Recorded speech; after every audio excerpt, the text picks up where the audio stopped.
Hello everyone, hope you're doing well. So today I have two books. First video is this one, Designing Creatures and Characters by Mark Taro Holmes. How to build an artist portfolio for video games, film animation and more. So it's a nice book because it's a practical book with exercises like workshops and the propositions of works to do to progress and to understand how to work, how to have a process. Let me check center the camera. Okay, so in terms of content we have about concept art, how to make the most of this course, this book, how do the projects work,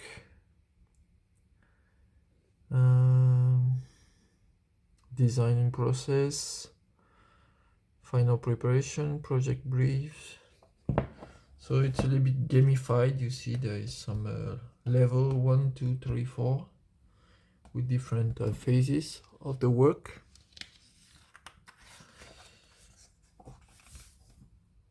So it's a lot about like character design, monster design, and coming up with variations of same subjects to give options to the client or to the superior, the boss of the project. So you want to come up with several offers that the client or your superior can pick and choose or ask further improvement on one or two or several of the examples you give them.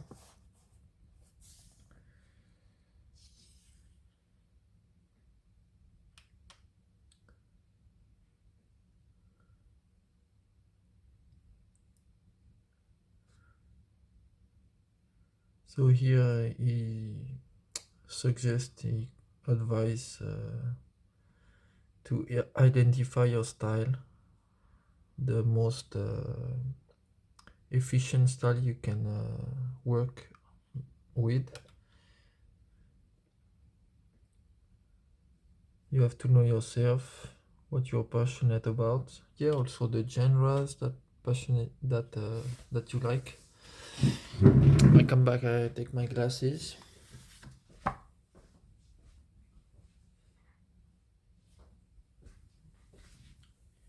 So if you are a sci-fi fan, then focus on working on sci-fi subjects, or fantasy fan, or monster design, or character design, fashion design, weapons, objects, items, and so on. You can do several, but you try to identify what you like the most.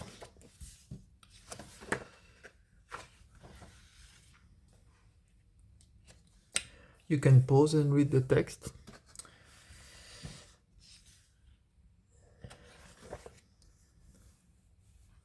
So here you see several examples of the same concept but with different variations.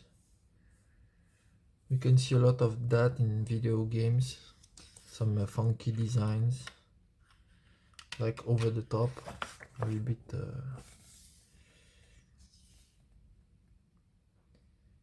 and here so you have the different phases from the early sketches to more full-on design, like a face and profile, full body, so you have the scale, how it works in case of a 3D model. Then they apply some colors, some expression, some postures, and a full illustration for the vibe.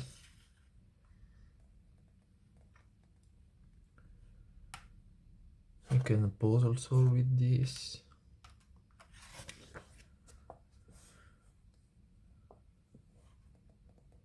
So here we have the flow, the values. I would say the flow also, the energy of your that you want to do. Then you bring the focus and some main shape. Yeah, developing the features. Here especially the face, the mask. And then yeah, adding, yeah, this can be used as a direction to guide the viewer's eye. Some lighting also to bring focus where you want people to look at more.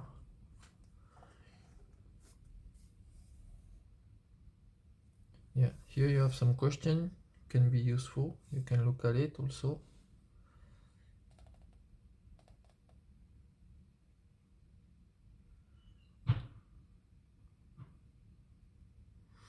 Yeah, to set up the clear goals.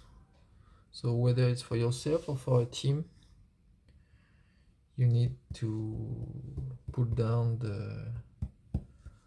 the points of the design that are required.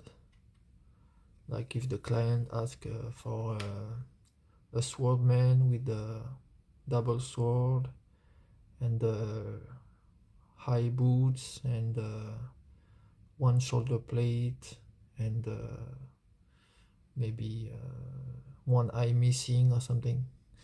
So these are the prerequisites. So you need to work with that and still come up with several options. And even for yourself, if you want to create your shonen main hero or something, you can have a several experimentation and until you get your favorite look for your character. So level 1 ideation. So brainstorming. You try many different things. You sketch, you do quick sketches. You don't use a lot of energy trying to do very finished works, but instead you multiply many little sketches, not going too much into details, but just putting on paper some different ideas.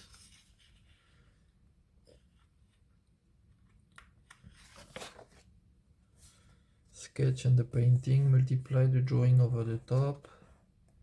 Yeah, so yeah, you keep the line art on the top and you paint on the layer underneath, so you don't erase the line art when you paint. Over painting fine details. So this is when you start to blend the undertones and the line art to come with something that takes full shape, but it still remains kind of concept art level. It's not like a full-on finished illustration. And here you have a character. You can have this one saved as a separate file, and when you want to put the scale, you import this image and you scale it up or down to give the scale of the other character that you are working on. So this will also help the client or the teammates, your boss or whatever, to get the scale, one human being next to the subject, the main subject.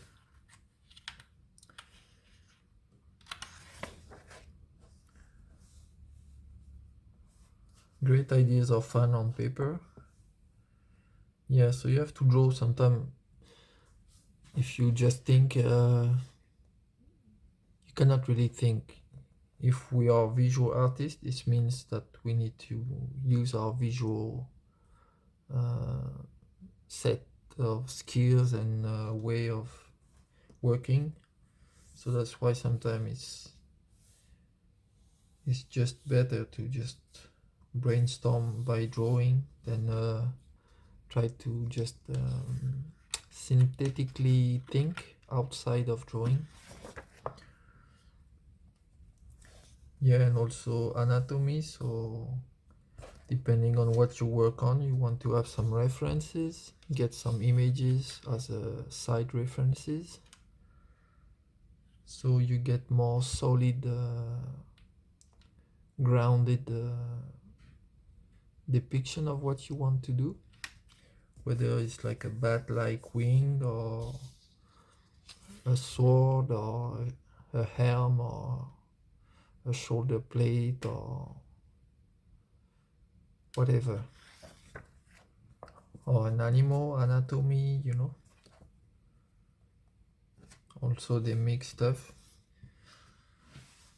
This for me, sometimes I feel it's some things they come up with is are a little bit ridiculous, but some are really cool. There is some classical ones like the Chimera or the Pegasus, or you know, sometimes it go a little bit very weird, but yeah, depending. For horror games can use some combinations that would be weird for our other genres, and depending on the yeah the projects, the vibe of the project also. Yeah, see, using some traditional historical artifacts from a different culture, and then you can come up with your own creation inspired by some stuff you can find in historical and mythological representations. So you have to uh, be smart about the way you work, how you use references, how you look into like the culture, the mythology, the historical eras of the the culture you want to depict.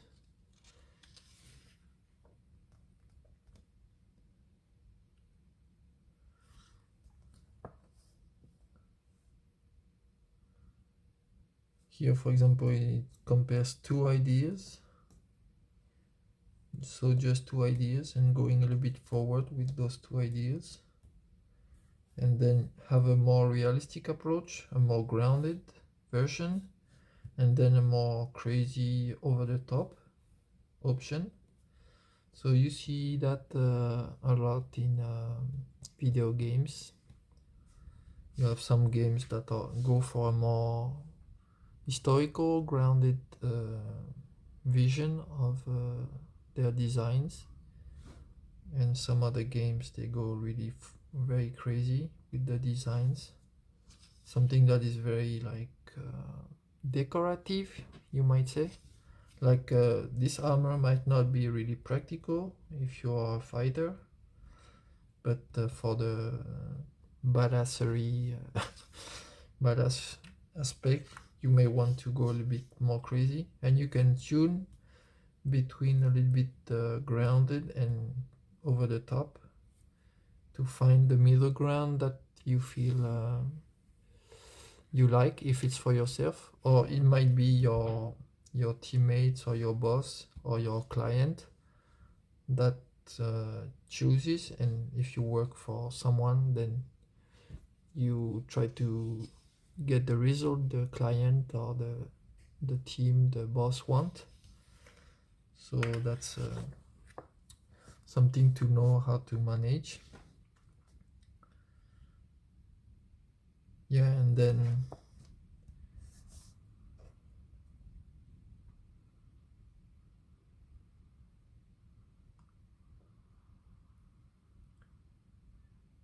yeah,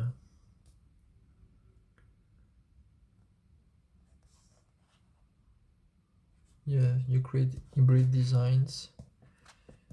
You come closer and closer to what the result is expected. It's like when you play cold or hot to find something, like a kid's game. Am I cold? Am I hot? And then the person says cold, cold. You getting hotter is better. Then you know you are in the right direction. And then you have a yeah. Design here is maybe a little bit crazy because it's like difficult to read. There's too many things going on, so it becomes complicated. You can see this kind of designs with some Souls game or like a Wukong, maybe the Phantom Blade upcoming might have some crazy stuff like that. You have Dark Souls also. Elden Ring had some crazy design also.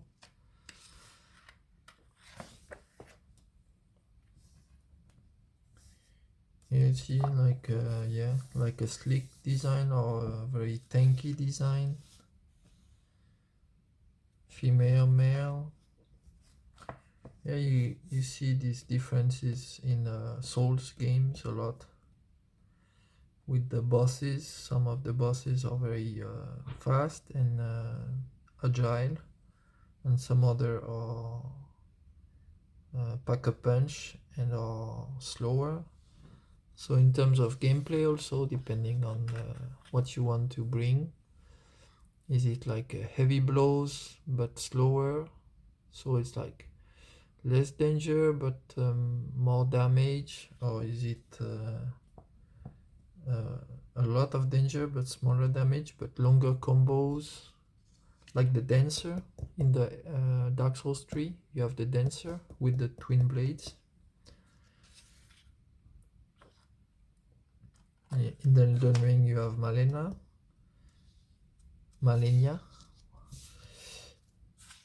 and in the Dark Souls 3 you have the ice froze guy in the beginning of the game. In Elden Ring you have the I don't remember his name, the big boss, the big guy who gets beaten with Malenia in the story. So here you have a bone structure. So you see from this bone structure you can come up with different designs, different creatures even. So studying animal anatomy is quite useful if you want to create monster and animals. Get the main like general points of mammal, four-legged mammal anatomy, for example, like the way the back legs are working and the front leg, the shoulder blades, the hips, you know. A portrait collection.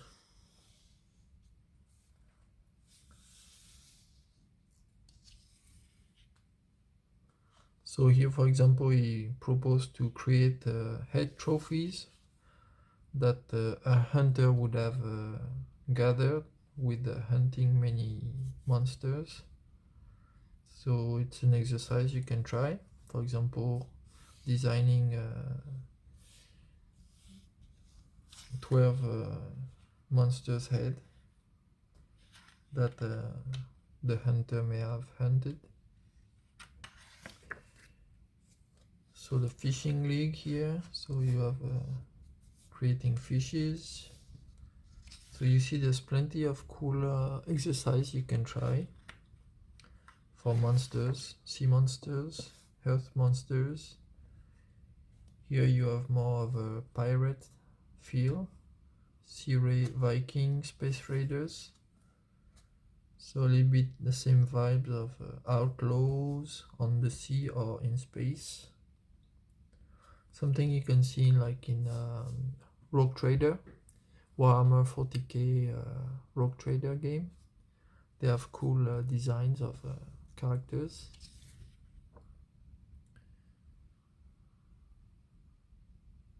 So you have a short guy, accessories and fashion. So there's a lot of stuff to learn. Fashion sometimes is not something we are necessarily passionate about when we want to tell stories or draw, but it's very helpful to portray characters, their personality or the eras, the kind of historical similarity with the similarities with your story and historical times to give some references.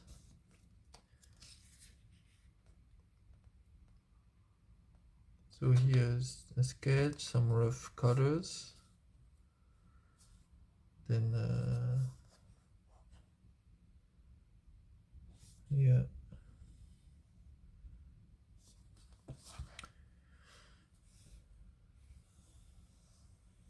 clarifying the design, final color adjustment, first under then over.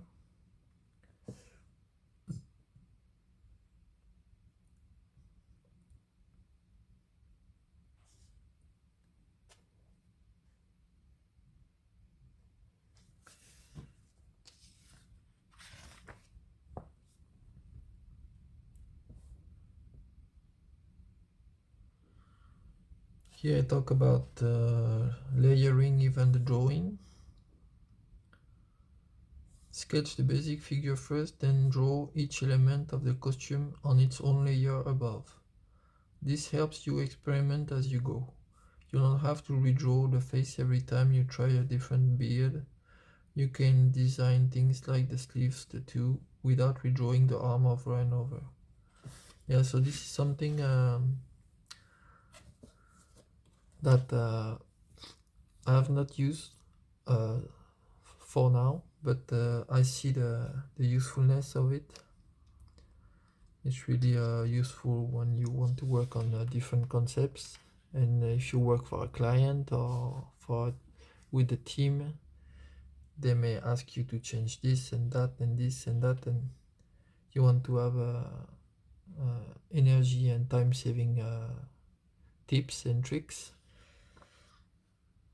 So this is something to learn, also to get used to this way of working, about having you can do a folder, a group of layers, and then in that folder you just do, for example, all the layers about the different line art options for your character, so you don't get too many layers and get lost. You can also name each layer, like tattoo 1, tattoo dragon, tattoo tiger, or beard, long beard, mustache, or whatever. So you can you don't get lost in your layers.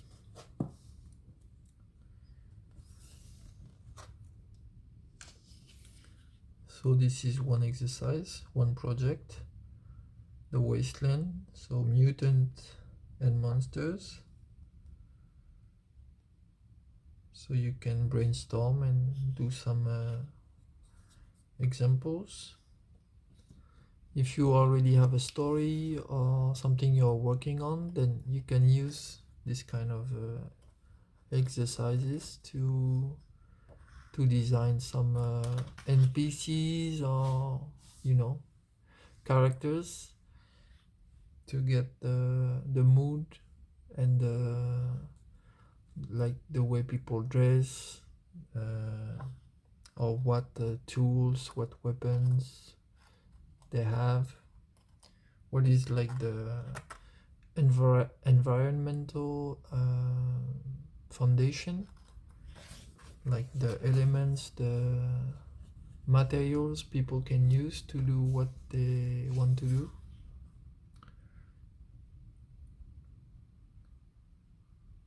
So here you have examples of many designs, quite advanced designs. These are like advanced sketches, like drawing, full drawings. You see, very different. A little bit arachnid here. This guy is like a big tank. This one is skinny with one leg. And the mutant face. And this one is no legs and crab.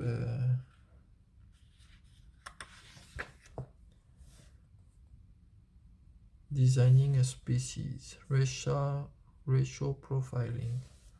So not the negative racial profiling, but about species, like a sci-fi, or like elves and orcs and goblins and so on.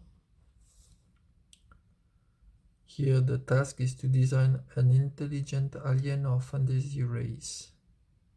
Yeah, so fantasy race, yeah, you can pick from stuff that are classical fantasy, but you can create your own race. Like recently there is the Crimson Desert coming soon, and you see some orcs and goblins and giants, and they have a little bit different design than the sometimes classical. Or you have other, like the Witcher, they have the mutants, and they have some classical race, but you can create your own stuff.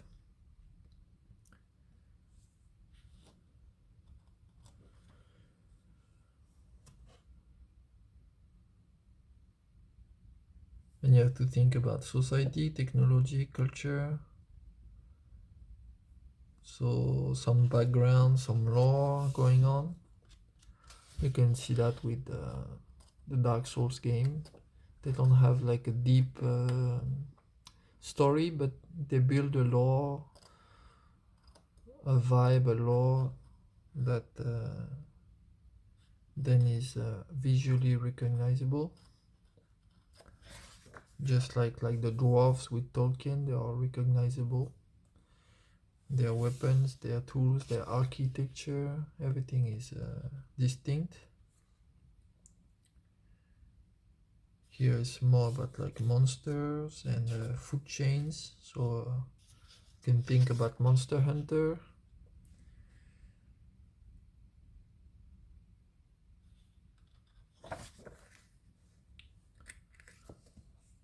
Yeah, this is very much like a video gamey. But if you create a world, story with a setting, then no matter what it is, you need to create some social and architecture visual references. Beast Riders.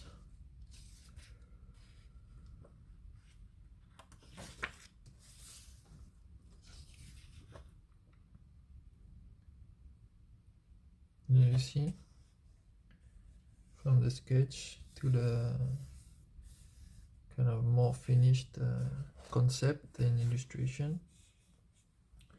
Here you can start with the small sketch, like a thumbnail, not something too big that you invest a lot of time. Then you can just scale it up and draw on top, or just paint over and do something a bit more finished. So working small also is useful, like a small drawings that you don't spend a lot of time getting lost in details. So anatomy level 2, planning for construction. Yeah, so this is important for like animation and 3D models, because if you design something, then it will be passed on to the animator, the 3D model artist. So you need to have clear functioning design. You see with different face profile top and some details, so the 3D model artist can understand clearly how it's gonna be designed in the 3D. Or for the animator, who will have to work with many different angles, he needs to understand clearly the full design.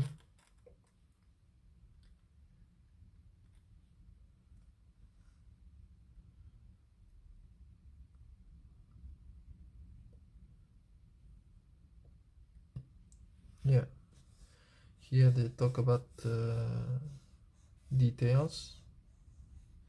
Maybe the character changes at some point, transforms, or the helm is destroyed by a weapon, and you need to know what's underneath when that helm is destroyed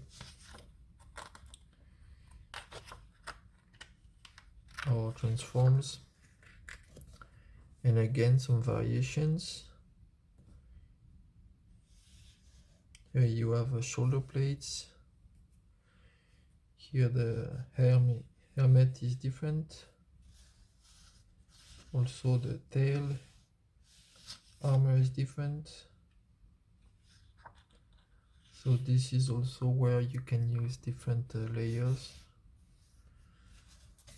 for drawing and painting.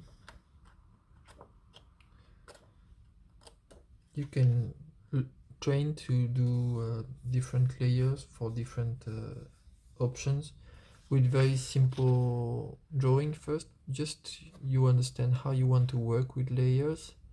It's better to train that on very simple drawings that you do for the purpose of a light brainstorming, but mainly learning how you want to work with the layers and organize your work. And then later on, when you have to work with more complex stuff that take more of your energy into the drawing and the ideas, and putting all your might into the drawing, then you will already know, and it will be automatic for you to organize your work, your layers. So there is other subjects you can pause if you want to look more.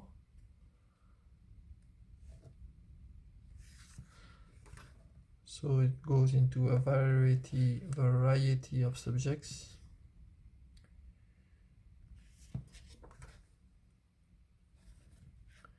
Some classical subjects like a werewolf,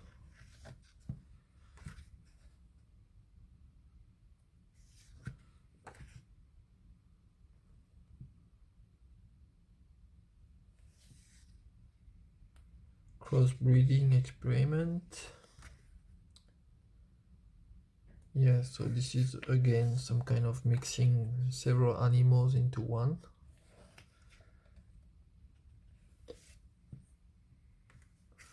Here talk also about from a baby to becoming a teenager and then big one. You can see that in Game of Thrones with the dragon, for example, how they are when they are very tiny, and then a little bit older but still like young, and when they become massive and scary.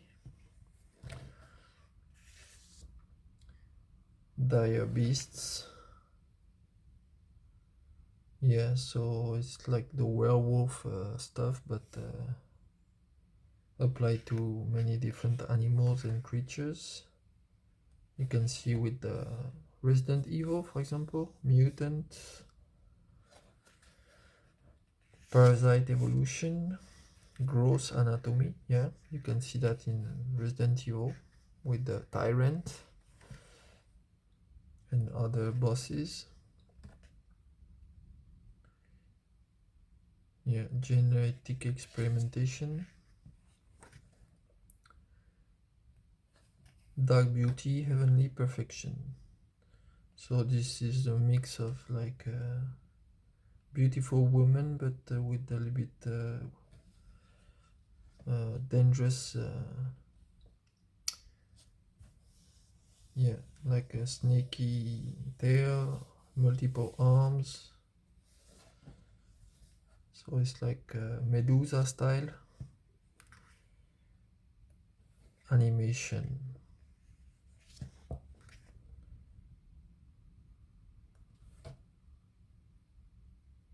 Showing your character in motion. So it doesn't have to be like animation, but it can be like movements. So you can just do drawings of movement, poses, yeah.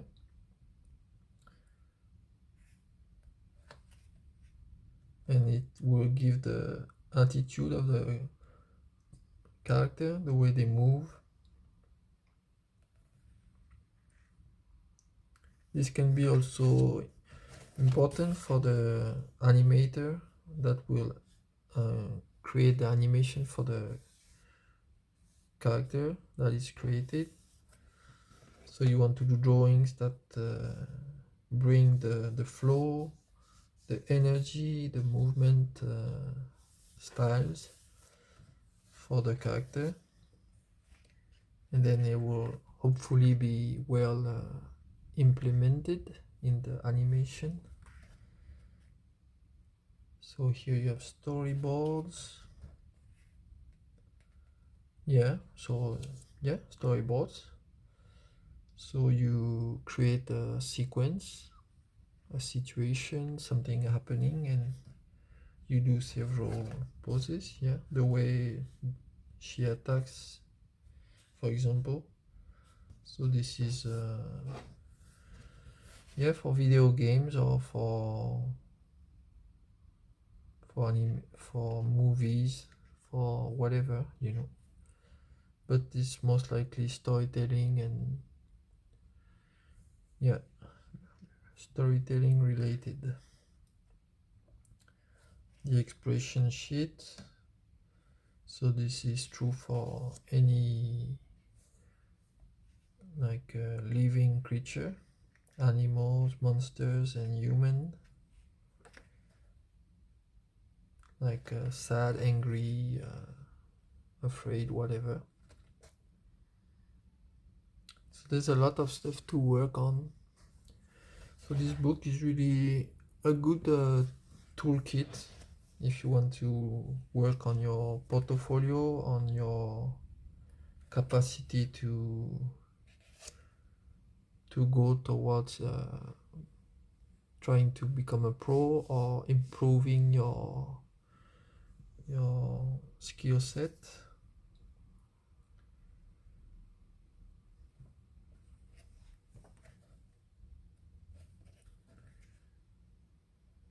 Another workshop here with the winged creatures.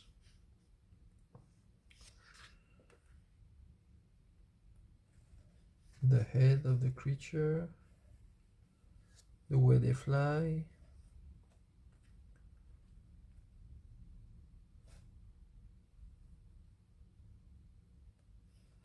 And here the workshop is to create a monster design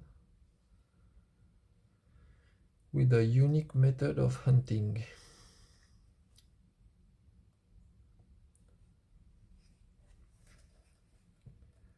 So here they put the example through storyboarding, the way the enemy works. So this is very Souls-like-y, like also Lords of the Fallen, or yeah. Recently I played a little bit Lords of Shadow. I got it on sale on Steam years ago. Now I played a little bit and I really like the monster design, especially when you play the game and you pause, you go into the the menu to look at the compendium, like the monsters, the characters. You have a nice grayscale artworks about many things, and it's very much like this kind of book, like advanced concept art. And also the environments are pretty cool. It's a bit old game now, but still pretty good environments and monster designs. Gigantic city destroyer. Okay, so this is about scale here. So you want to put the buildings to set the scale about the size of the monster. So instead of a character, this is, you put the city. People know about, they have a mental idea about the size of a city. So if you put like apartment blocks at this level and then skyscrapers at this level, you so approximately know the size of this monster, which would be like 400 or 500 meter high. Maybe this skyscraper is 300 meter and this monster is like 400 or something. And talk about using storyboard also here with the description beneath. Kung Fu fighting, so we have some it's like a fighting game character design, another very different example. And then you create animation for the moves of the character. So this is also really cool, like a little bit like Mortal Kombat style of fighting. Yeah, this is very much like Mortal Kombat. Come over here, you know. The harder they fall. Defeat the boss. Yeah, boss design. So you see, it's a lot. Huh? I like the fighting game challenge. It's cool. Create a character, the fighting moves of the character. It's a good. I like this one. Here you have even the digestive system.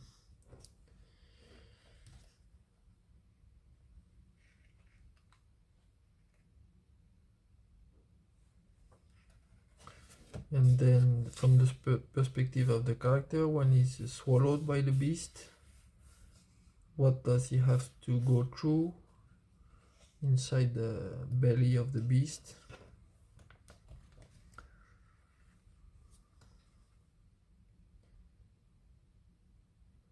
So here is like Mass Effect style, Star Trek and so on. Illustration. The final presentation. Yeah, so this is paintings, sell your ideas. Yeah, you want to bring emotion, mood. It can make the difference between one proposal to another or one artist to another.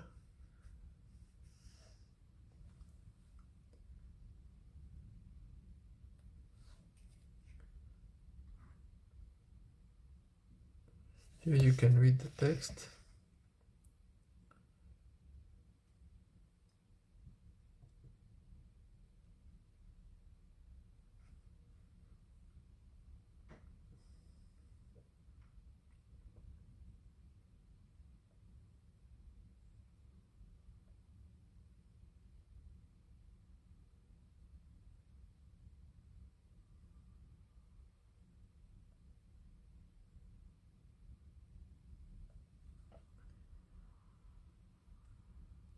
And here talk about how the painting is more convincing than the drawing at the end, because there is a lot of texture and the colorimetry, the mood, the emotion.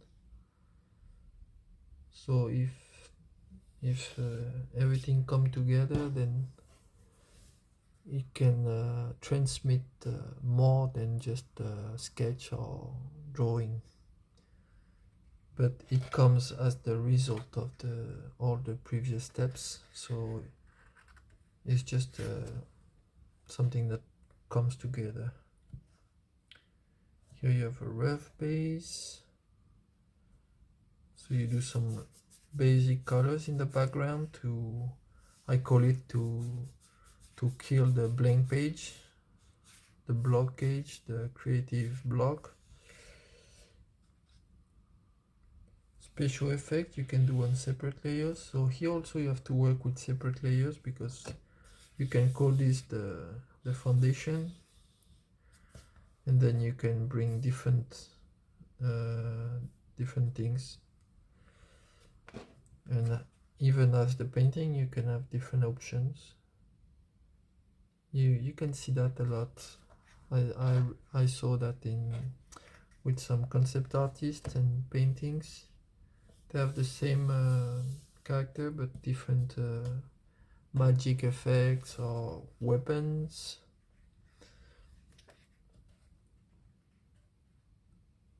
Photo collage, photo bashing, yeah, photo bashing also called it. Speed painting is about silhouettes. Yeah, this depends if you're more drawing or painting, but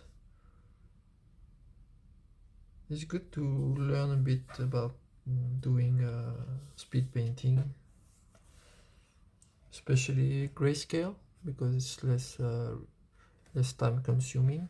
When you learn about grayscale speed painting, you can come up with quick sketches and work intuitively, even if it's just for yourself, for your first brainstorming ideas. Then bring elements, so fire, water, ice, and so on.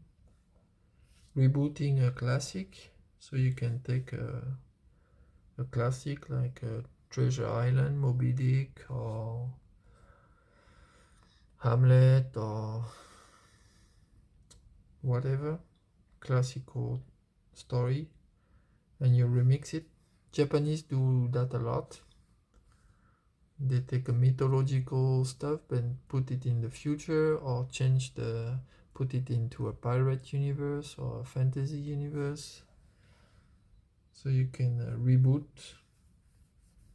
There's also manga and comics creators who take something that is in the public domain, like all the novels, old stories that are now free to use, but then you remix it with a twist and a special setting, and change a little bit the characters, but keep the base storyline or characters, but switch it up, and then you can create a new manga, a new, yeah, like an illustrated book, or a movie, or whatever, a game. You see, they do Moby Dick, but in the air. Like there is the manga like is called Drifting Dragons, with very nice drawings. You can check it out. It's a little bit like that. They are hunting dragons in the sky.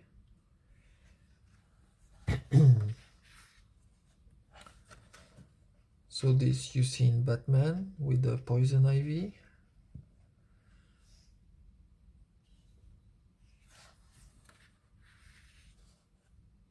Telling a story, pictures worth 1,000 words.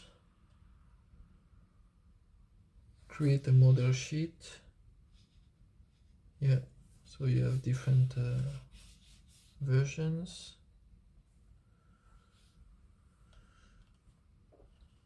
In this assignment, your challenge is to take a single character and put them into a series of completely different moods. It will probably work best to use a humanoid character. You can read the text if you want.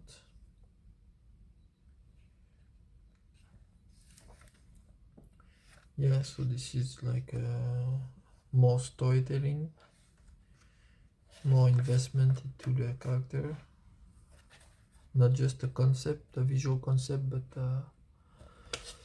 going into the characterization, the background story, and so on.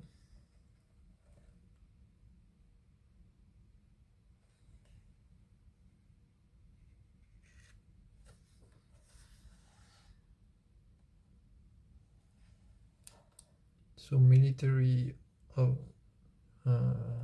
designs, weapons, mechas, and so on.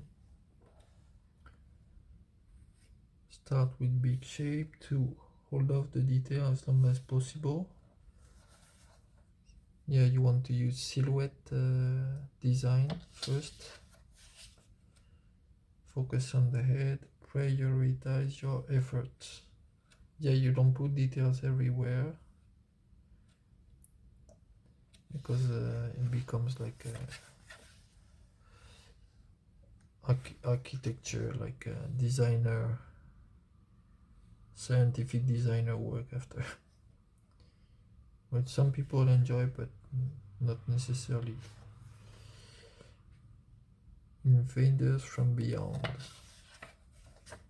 So it's like creatures from outer space. So another workshop that comes kind of together with the previous ones. You can do both together.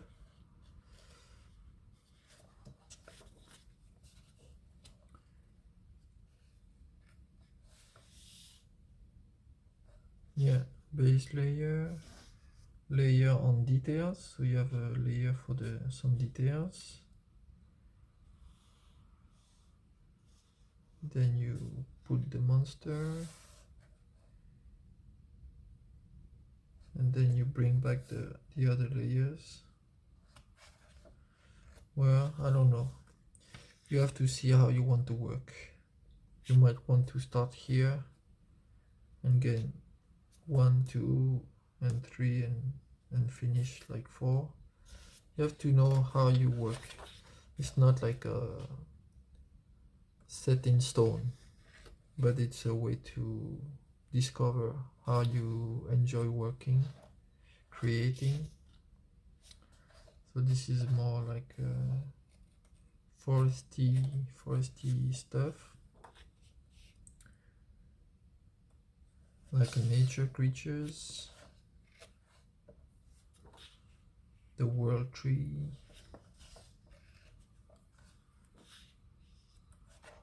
All right, it's a good book. I mean, I cover the whole book, but if you want to be serious about studying this, I encourage you to get the book somehow. It will be your companion for many years, or at least a few years, so you can progress.